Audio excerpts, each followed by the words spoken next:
mga tropa, for today's video, etong tropa nyo nagsasali ng bigas sa lalagyanan. Paano nakagaskarte kami ng bigas? Diba, kilala nyo naman yung tiyuhin kung basag ang pula. Siya nga po pala ang nagpapautang dito sa amin ng bigas. Yan nga po pala ang kinuha namin bigas. 2 weeks lang namin yan mga tropa. Kung hindi lang masisibag ang mga kapatid ko, hindi ang pang 3 weeks. Pero ang kain nila parang kargador.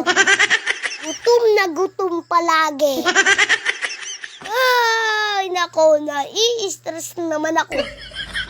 Eto nga mga tropa, nakagersarte na naman ako ng ulam ng mga kapatid kong tamad.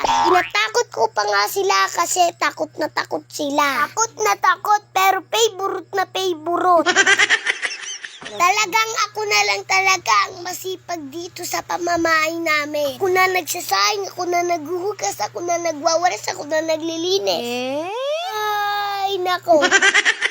Nagluluto, naglalaba, lahat na ginawa na sa pamamahay na to. Pero nagkukulang para sa sipag ang mga kapatid kong tamad. Naisipan ko nga silang lutuan ng masarap na ulam. Sakaling sipagin sila pag natikman nila to. Ayan nga mga tropa, sinalang ko na ang aesthetic naming kawali.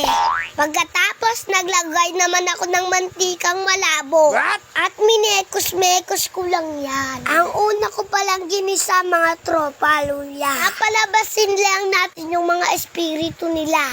At pagkatapos, pwede na ilagay yung mga isusunod. Yung okay na, sinunod ko na yung sibuyas at bawang. Papalabasin ko rin ang espiritu ng mga tropa. At pagkatapos, isusunod ko na ang manok. Yan nga mga tropa, tinuturuan ko si mama paano magluto. Yung pagkaluto ko ng adobong manok, nilanta ka na ng mga kapatid kong magsisiba.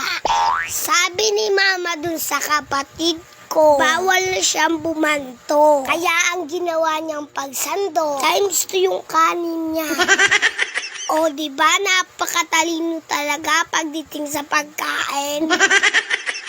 Bukasan nga mga tropa, araw ng pagsamba. Kaya ayan, ginigising na ako nila ate. O siya, shoutout muna sa mga OFW. Siyempre sa mga tropa natin dyan. May tropa na naman tayong nangihingi ng payo. Siyempre, payuhan na natin yan mga tropa. Sabi niya, pwede daw libagawan yung ninang ko. At siya'y nai-inlove na. Ang payo ko lang sa'yo, tropa, humanap ka na lang ng iba. Kasi yung ninang ko may asawa na. Kung gusto mo, reto na lang kita kay titang single mami. Kaya sa tita kong chabing cute. O siya mga tropa, matatapos na pala tong video ko. Kung hindi pa nga kayo nakapollow sa amin, follow nyo na kami. Like and share nyo na rin tong video namin. Kaya naman hanggang dito na lang. Bye-bye.